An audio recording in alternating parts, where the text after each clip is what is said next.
Hey you guys! Remember Stranger Things? Remember how it was like the coolest thing ever when it premiered nearly 10 years ago? Remember how it took all the tropes and character archetypes from all those 1980s movies you loved as a kid and spun them into a dark fantasy storyline with a nice side order of sci-fi and horror? Well, it's back! Again! This time for the final season, a full 3 years after the last one came out. Damn man, Halley's Comet shows up more often than this show. Anyway, it's been on quite the roller coaster over the past decade or so. Season 2 was a solid but slightly uninspired follow-up to the excellent Season 1. Season 3 shit the bed in spectacular fashion and came pretty close to torpedoing the entire show, but then out of nowhere, Season 4 came back swinging and went a long way towards redeeming it. Yeah, you kinda had to overlook the I was behind everything the whole time villain that was clearly retrofitted into the narrative late in the game. And yeah, the writers definitely pussied out a few times by giving last minute reprieves to characters who absolutely should have been killed off. But overall, it was a decent season of TV that got the show back on track, earned back a lot of fan goodwill, and neatly set all the pieces in place for the final confrontation. The only question was, would they be able to bring it home? And after watching the 4 episodes of Volume 1, because apparently we're doing the pretentious bullshit of splitting the season up into volumes like it's the complete works of Charles Dickens or something, my conclusion is,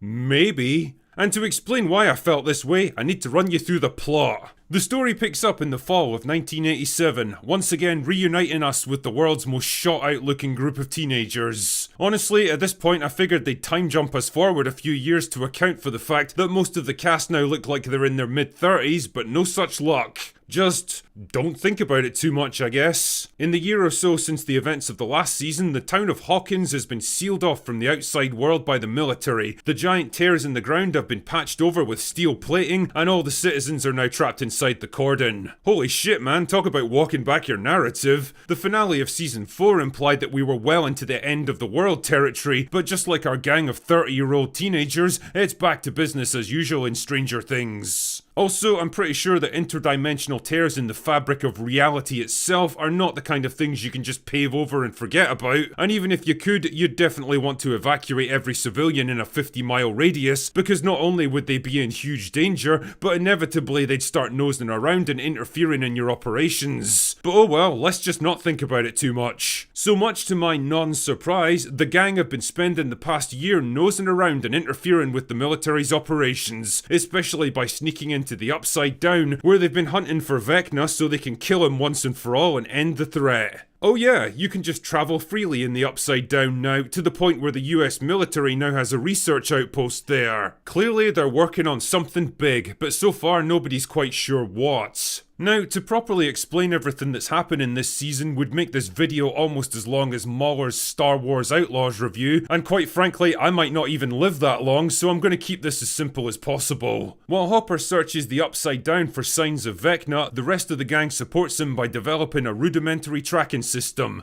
11 trains up to prepare herself for the final battle.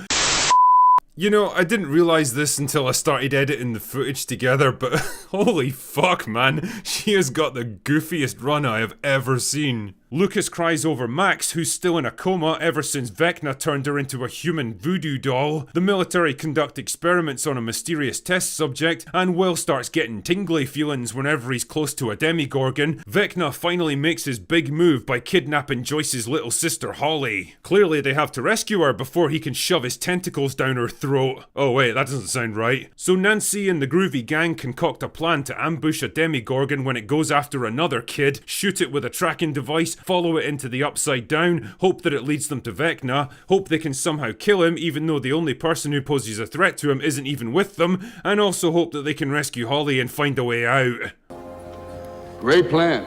Thank you. Meanwhile, Hopper and 11 infiltrate the military outpost because they believe that Vecna's being held there, and that's why nobody's been able to find him. Also, Holly gets contacted by Max's disembodied consciousness, which has been living inside Vecna's hive mind this whole time. And while all this is going on, Will and the other half of the groovy gang infiltrate the other military base in the real world to kidnap the other kids being held there in protective custody before Vecna can get his tentacled hands on them, but then it all goes wrong and Vecna attacks and much hilarity ensues. You know, I could best describe Season 5 as a decent but slightly overstuffed pizza that some prick has sprinkled with chunks of Brussels sprouts just for shits and giggles. You're generally enjoying the experience, but every time you relax into it, you'll get an annoyingly unpleasant taste in your mouth that reminds you, oh yeah, the chef's a bit of a fucking nut job. The central narrative about having to find and confront Vecna in one last climactic battle is definitely a good one, but it's weighed down by far too many characters doing far too much busy work, performances that range from superb to insufferable to downright baffling. The emotional tone's got more wild swings than a drunken fistfight, and some of the big reveals rely on references to characters and events from like half a decade ago that most people will barely even remember. In short, it feels like a hybrid that lies somewhere between seasons 3 and 4, indulging some of the worst excesses of the show's creative low point, but also reaching bravely for some of the big dramatic highs of its redemption arc. One aspect of writing that Stranger Things has always struggled with, especially in the later seasons, is an inability to kill off characters that have clearly served their purpose. Except for Eddie, of course. Rest in peace, bro. You deserve better. But you can't honestly tell me that Max, Robin, Murray, Lucas, or even Jonathan are essential to the story at this point. And as much as it pains me to admit this, I could probably argue that even Steve hasn't done anything meaningful in years. And yet, there they all are, waiting around for something to do. So the writers have to come up with increasingly convoluted busy work to keep them all occupied, or else put them into a holding pattern where they recycle the same plot beats that they've been trapped in for 3 seasons now. Guess what, guys? Steve, Jonathan, and Nancy are still in a love triangle. Eleven still wants to risk everything to help her friends, but Hopper doesn't think she's ready. Lucas is still pining for Max. Joyce is still a frightened, mentally unstable middle-aged woman. Actually, I'm not too sure if that's a character arc or just Winona Ryder being herself. Anyway, compounding this problem is that every season adds even more new characters or brings minor ones to the forefront, and while some of them are definitely good additions, Holly's particularly good, and holy shit, it's nice to see Will finally get to do something apart from looking sad and crying. They all still have to be accounted for, and the result is the kind of narrative bloat that would give George R.R. Martin heart palpitations. And by the looks of things, that heart's got enough problems already. Sparing Max at the end of last season when her character arc had clearly run its course was a pretty cowardly decision as far as I'm concerned. I'm not really buying her presence as a kind of disembodied spirit trapped in Vecna's mind, and holy shit, if I have to listen to Kate Bush one more time, I'm gonna devote my entire life to building a time machine just so I can go back to the 1980s and erase her from fucking existence. Robin might actually be the worst offender in all this though. The writers have always struggled to justify her existence and they still don't seem to know what to do with her, which is weird considering how much fucking time is wasted on her. She's just kind of there most of the time, and my goodwill towards the character isn't helped by Maya Hawke, who's trying so desperately hard to make her kooky and socially awkward that it actually becomes uncomfortable to watch after a while. Oh yeah, and Erica's back.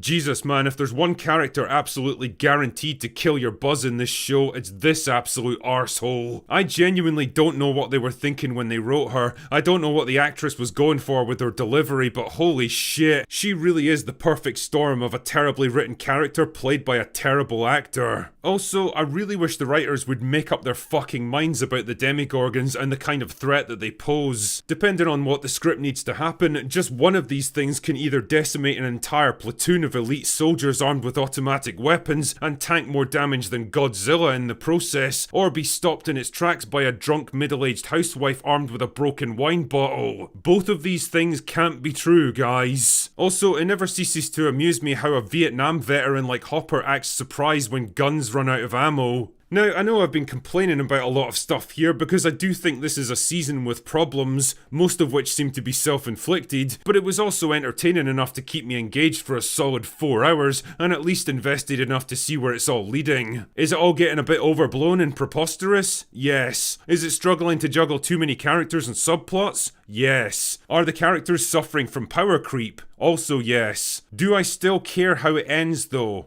Well, yeah I do. And at the end of the day, does it even fucking matter what I think? Let's face it, this is the closest thing to a TV event that we've had in years, and the more I think about it, the more I realise it might well be the last of its kind. People that have stuck with Stranger Things for almost a decade are gonna ride it all the way to the end credits no matter how good or bad it is. And no matter what gripes I might have about it, I do genuinely hope it manages to stick the landing.